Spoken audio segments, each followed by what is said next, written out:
Irmãos, eu quero saudar todos com a graça e a paz do nosso Senhor, Salvador Jesus Cristo. Quero dizer que é uma alegria estar aqui novamente com os irmãos, estivemos pela manhã. Também dizer que é um privilégio poder cultuar ao Senhor com vocês e também poder compartilhar a palavra do Senhor. Eu quero hoje fazer a exposição, agora à noite, no texto de Hebreus, capítulo 4, do verso 14 até o verso 16. Assim diz a palavra do Senhor. Tendo, pois, a Jesus, o Filho de Deus, como grande sumo sacerdote que penetrou os céus, conservemos firmes a nossa confissão, porque não temos sumo sacerdote que não possa compadecer-se das nossas fraquezas. Antes foi ele tentado em todas as coisas, a nossa semelhança, mas sem pecado. Acheguemo-nos, portanto, confiadamente junto ao trono da graça, a fim de recebermos misericórdia e acharmos graça para socorro em ocasião oportuna. Vamos orar, pedir a bênção do Senhor para que nós possamos entender a palavra e sermos edificados por ela. Pai Celeste, nós estamos agora diante da Tua palavra, que foi lida. Nós carecemos, ó Pai, da instrução, da exortação por meio da Tua palavra. Pedimos que o Teu Santo Espírito venha iluminar nossa mente, aquecer o nosso coração, para que possamos, Pai, compreender, para que possamos entender a Tua palavra e que o entendimento dessa palavra venha edificar, venha nos alimentar e que nós possamos, ó Deus, estar prontos para praticar aquilo que a Tua palavra nos ensina. Pedimos, Pai, por graça e por misericórdia, a bênção do Senhor sobre a nossa vida neste momento. É no nome de Cristo que oramos e pedimos. Amém. Meus queridos, a vida cristã é composta por vários desafios. E a gente tem um desafio que é confessar Jesus todos os dias. E a gente deve fazer isso mesmo diante de pessoas e de uma sociedade que não amam a Jesus como nós amamos.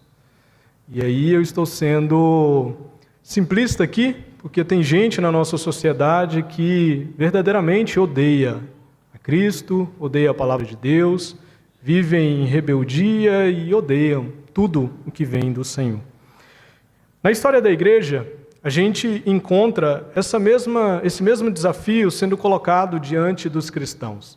E quando a gente olha para o primeiro século da Igreja de Cristo, nós vamos perceber que os nossos irmãos do passado tiveram muita dificuldade, tiveram que lidar e foram perseguidos, tiveram inúmeros desafios quando confessaram Jesus, quando tinham que continuar apegados a Cristo. E é esse o contexto que a gente tem para a carta aos Hebreus. Nós não sabemos qual é o autor dessa carta, mas nós sabemos que o propósito dela é trazer uma palavra de exortação. E essa exortação, ela foi necessária porque os destinatários dessa carta, eles eram judeus, provavelmente convertidos ao cristianismo, e eles estavam sofrendo perseguição e pressão para renunciar à fé cristã. Ou seja, eles estavam sendo pressionados para deixarem de confessar a Cristo. E eles estavam tendenciosos a retornar ao judaísmo. Já tinha gente com mala pronta para retornar à prática do judaísmo. Alguns estavam tão desmotivados que em Hebreus 10, verso 24, diz para nós que uma parte desses irmãos já não mais congregava. Já tinham dificuldade com a congregação e já não mais se reunia com o povo de Deus. Diante dessa realidade, o autor aos Hebreus se propõe a destacar a supremacia de Cristo e, consequentemente, da fé cristã. E ele vai comparar a fé cristã com o judaísmo e ele vai mostrar que em tudo Cristo é superior. E é interessante a carta aos Hebreus porque para irmãos desmotivados, para uma igreja desmotivada, a gente tem a apresentação de Jesus. Ainda hoje é Cristo que nós precisamos. É Ele que nos motiva, é Ele que nos sustenta. irmãos desmotivados precisam ser apresentados e precisam ser expostos à pessoa e à obra de Cristo. Jesus ele é apresentado no decorrer dessa carta como superior a anjos, superior a Moisés, a Josué, aos profetas. Ele também é colocado como superior ao sacerdócio de Arão. Ele é superior aos sacrifícios da antiga aliança, ao tabernáculo, bem como o próprio templo. E a partir desses destaques que o autor vai fazer, ele então vai defender que deixar Jesus, deixar a fé cristã para retornar ao judaísmo seria um retrocesso. Seria, meus irmãos, trocar a realidade pela sombra, seria trocar a plenitude pelo que era parcial, pelo que era provisório. Cristo chegou e ele era a realidade anunciada no Antigo Testamento. Hebreus 4, do verso 14 ao 16, inaugura para nós uma nova argumentação dentro desta carta. Nesse texto, o autor ele vai fazer uma espécie de sumário de tudo aquilo que ele vai trabalhar no capítulo 6 e no capítulo 7, que são capítulos em que ele vai dedicar mais argumentação, mais um tratado teológico sobre o sacerdócio de Jesus. O objetivo dele agora é mostrar que Cristo é superior ao sacerdócio levítico. E esses aspectos, eles são apresentados para motivar. Eles são apresentados para trazer motivos para a exortação que ele faz no final do verso 14. E a exortação é: conservemos firmes a nossa confissão. O verbo conservar aqui, ele significa literalmente agarrar-se. É segurar-se a uma confissão, e essa confissão aqui não é a confissão de pecados, mas sim a confissão cristã. É o ato de confessar publicamente Jesus como Filho de Deus, como Messias prometido, como cumprimento das promessas do Antigo Testamento, como o ápice da revelação de Deus e como o único Senhor e Salvador. E era por causa dessa confissão que esses irmãos estavam sofrendo. Eles estavam sendo perseguidos, eles estavam passando por dificuldades, e o autor vem e traz então uma exortação: continuem firmes, continuem confessando Cristo, mas ele então passa a apresentar motivos para que isso seja feito. Meus irmãos, eu entendo que ainda hoje essa exortação continua sendo necessária. Aquele que está sendo tentado, que está vacilando, que precisa de alguma motivação para continuar firme, aquele que está pensando em abandonar, talvez esteja pensando que não vale a pena mais continuar. Meus irmãos, essa pessoa precisa desse texto. Essa pessoa precisa encontrar motivos, encontrar recursos para confessar e continuar confessando Cristo. Aquele que está passando por dificuldade, aquele que está passando por adversidades a ponto de também desejar desistir, também precisa desse texto.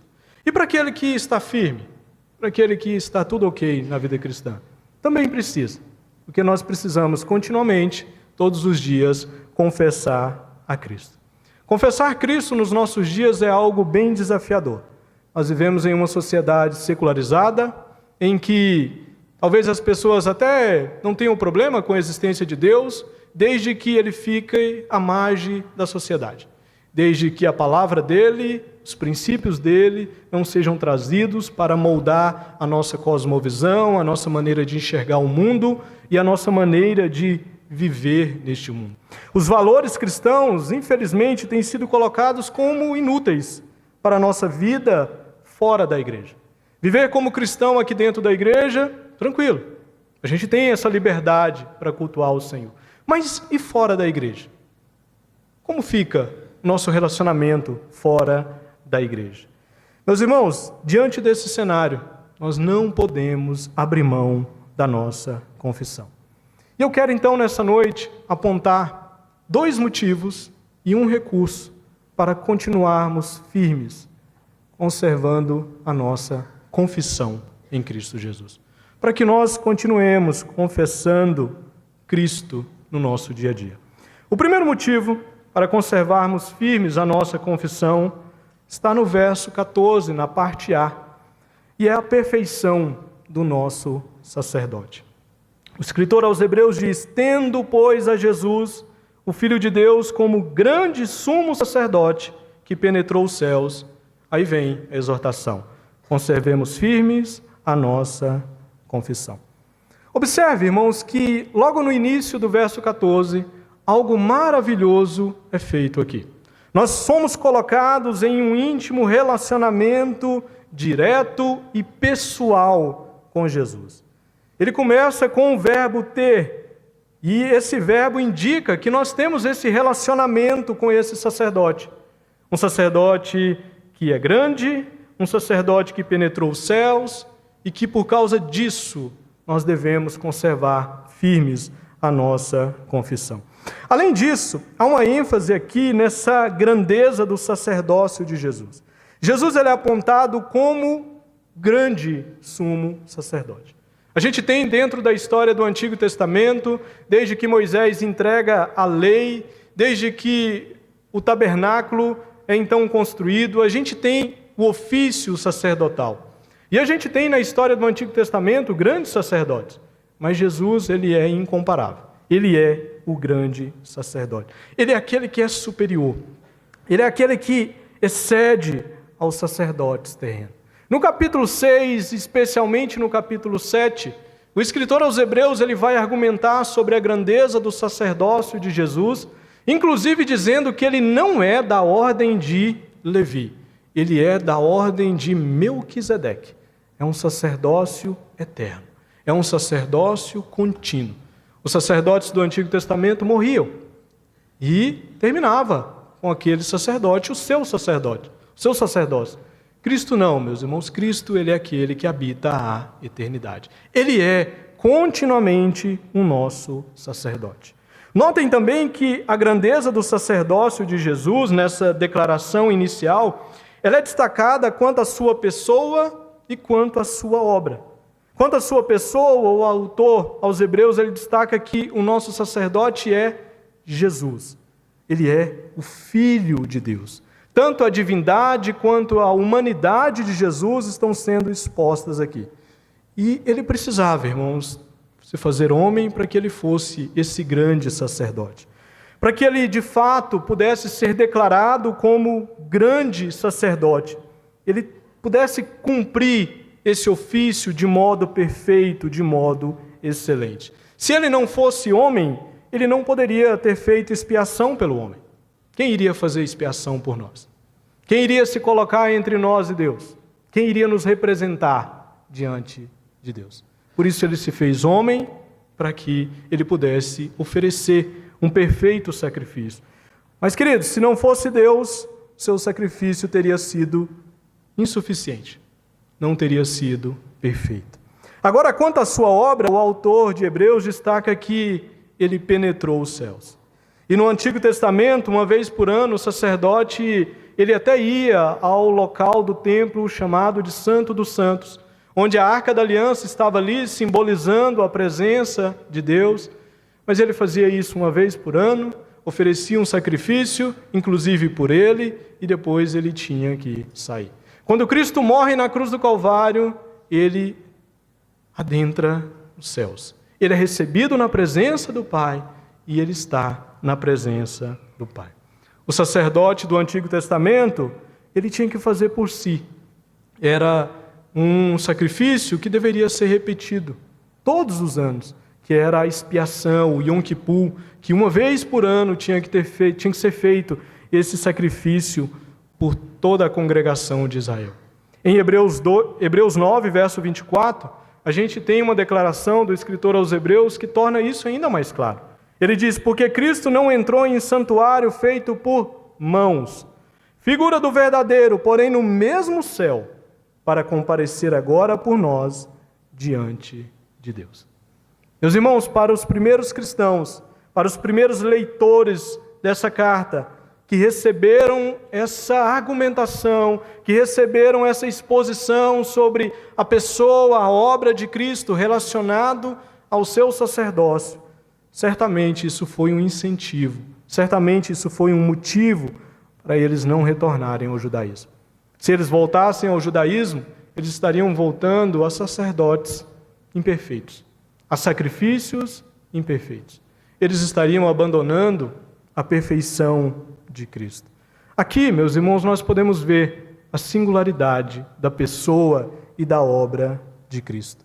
É como se o autor aos Hebreus estivesse dizendo para nós aqui, olha, olhem para Cristo.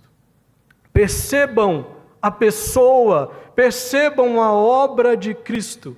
Percebam o sacrifício eficaz que Ele fez por vocês. Olha o quanto a obra dele é perfeita, não há mais necessidade de repetição de sacrifício. Ele resolveu, queridos, o nosso maior problema, que é o pecado. Ele solucionou o nosso problema. Ele rompeu a barreira de inimizade entre nós e Deus. Como não confessar esse Cristo? Como não manter firmes a nossa confissão quanto a esse Cristo? Como abandonar? Como pensar em abandonar esse Cristo? Meus irmãos, a nossa fé, ela está depositada naquele que é perfeito, naquele que ofereceu um sacrifício perfeito por nós, naquele que é o nosso grande sumo sacerdote. Este, então, é o primeiro motivo. Mas ainda há um segundo motivo para conservarmos firmes a nossa confissão. E o segundo motivo está no verso 15. E o motivo agora é o compadecimento do nosso sacerdote.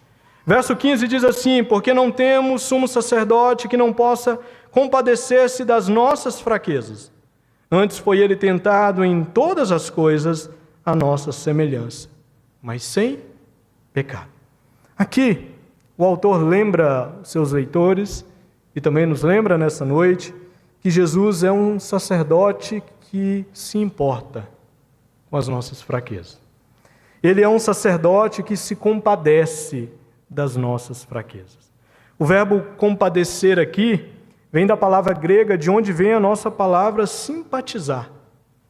Ou seja, traz a ideia literalmente de alguém que sofre com outra pessoa.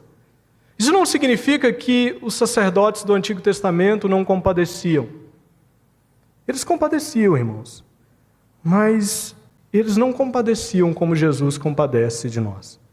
Na verdade, aqui precisa ser entendido que o compadecimento de Jesus, ele é superior, ele é perfeito. Jesus se compadece sem reservas de nós. Por vezes, você se compadece de seus familiares, de pessoas próximas. Eu não sei qual é o seu trabalho, mas se é um trabalho que você tem que se relacionar com pessoas, e dependendo do seu trabalho, você vai lidar com pessoas em inúmeras dificuldades, e você vai ter esse compadecimento para com as pessoas. Mas você vai fazer isso com uma certa reserva. Cristo não, meus irmãos. Ele, por ser homem e Deus, por ser um perfeito sacerdote, ele se compadece de nós sem reservas. Observe que a frase, a construção do verso 15, ela é do negativo para o positivo. Provavelmente, o autor aqui ele está antecipando uma objeção que poderia ser feita e poderia ser plausível se ela fosse feita. E a objeção poderia ser, olha, tudo bem, nós temos um grande sumo sacerdote. Esse sacerdote, você acaba de dizer no verso 14 que ele penetrou os céus, mas ele está nos céus. E nós estamos aqui passando por dificuldade, nós estamos aqui enfrentando desafios. E aí o autor, ele antecipa esse tipo de objeção para dizer, olha, ele está nos céus, ele penetrou os céus, mas deixa eu dizer para vocês, ele compadece de vocês. Ele está intercedendo ao Pai por vocês. Ele sabe muito bem o que vocês passam. Ele também passou por inúmeras dificuldades. Ele também sofreu. Ele também foi perseguido. Ele também foi humilhado. Meus irmãos, ele entende muito bem o que nós passamos. A diferença é que ele não pecou. Ele foi além, meus irmãos, porque diante da tentação, nós caímos. Ele passou por todos os estágios da tentação e ele foi ao limite da tentação. Ele é aquele que se compadece de nós. Como é bom saber disso? Como me motiva saber que o meu Redentor, o meu Senhor, se compadece das minhas fraquezas? Meus irmãos, nós temos fraquezas físicas, morais, espirituais. Nós temos inúmeras fraquezas emocionais. A gente sofre com ansiedade, a gente sofrendo com depressão, tantas áreas. A gente sofre. Se nós fôssemos deixados por conta própria, nós não ficaríamos de pé nem por um segundo sequer. Mas Jesus, Ele conhece cada um de nós. Jesus, Ele sabe o que você enfrenta no dia a dia. Jesus, Ele conhece a sua dor, Ele conhece aquilo que você tem passado, Ele sabe quantas lágrimas você tem derramado, e Ele conhece, irmãos, porque Ele se compadece de nós. Meus irmãos, nós podemos dizer que Jesus, Ele é o nosso companheiro de sofrimento. Você não está sozinho na caminhada. Jesus, Ele sabe de nossas fragilidades e Ele não nos esmaga por causa delas. Ele não faz isso. Quem se lembra de Pedro? Pedro negou Jesus, depois da ressurreição, lá estava Jesus.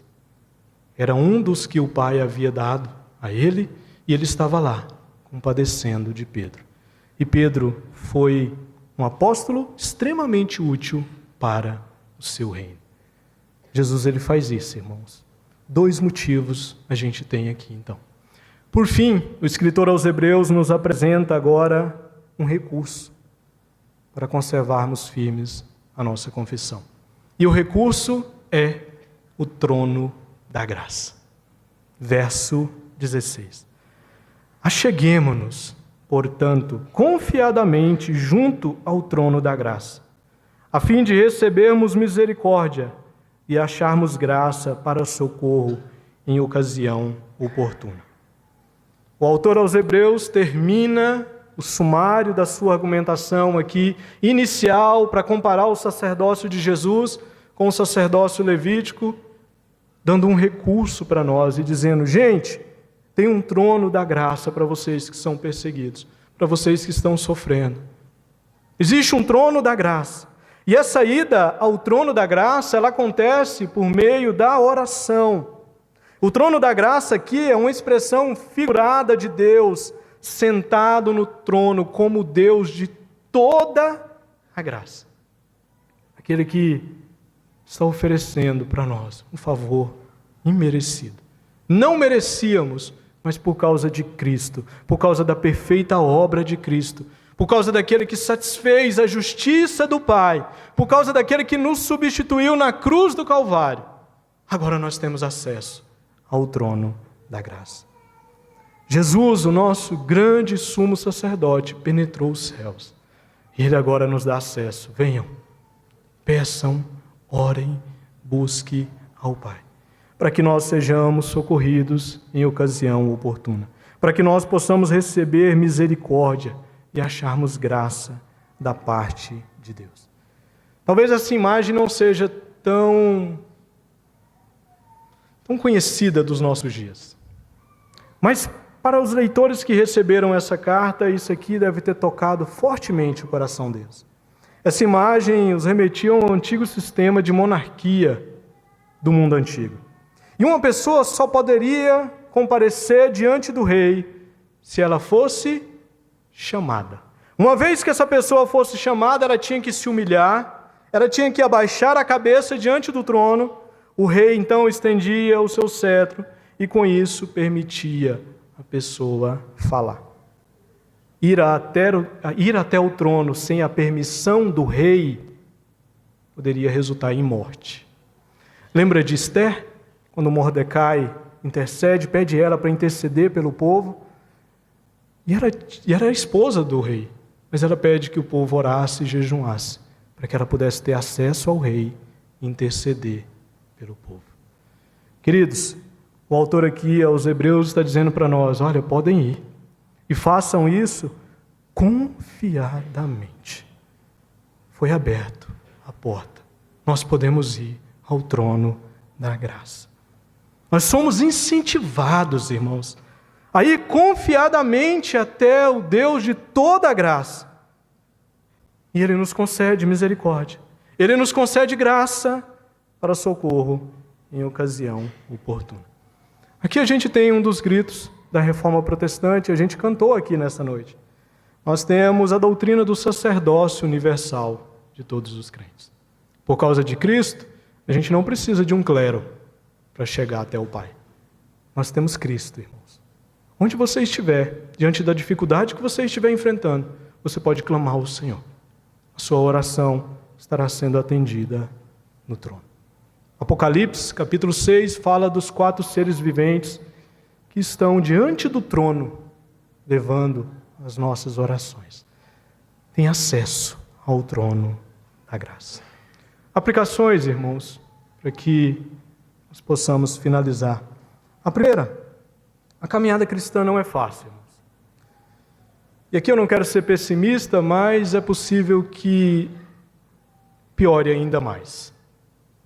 As coisas podem ficar mais difíceis, aproximando da vinda de Cristo. Por isso, queridos, não perca de vista quem Cristo é. A perfeição da sua obra por nós. Ele é o nosso grande sumo sacerdote. Ele sabe o que você enfrenta, ele se compadece das suas fraquezas e ele entende muito bem o que você passa. Se você estiver desmotivado nessa noite, irmãos, é de Jesus que você precisa. Uma igreja desmotivada precisa de Jesus. Uma igreja motivada também continua precisando de Jesus. Nós precisamos de Jesus. Busque sempre a Deus, queridos, em oração. Não fuja de Deus. Corra para Ele. O seu trono é um trono de graça. Foi Ele quem nos deu o seu Filho, como eterno, grande, sumo sacerdote. É Deus, meus irmãos, que repetidas vezes promete jamais nos deixar, nem nos abandonar. Não corra de Deus, queridos, corra para Deus. O acesso foi aberto por Cristo. Ele é o Deus que é por nós e não contra nós. E Ele deu o seu Filho como prova disso. Que Deus nos fortaleça na caminhada. Que nós estejamos firmes para confessar Cristo, ainda que custe caro para nós. Que nós confessemos Cristo. Vamos orar? Pode abaixar a sua cabeça. Vamos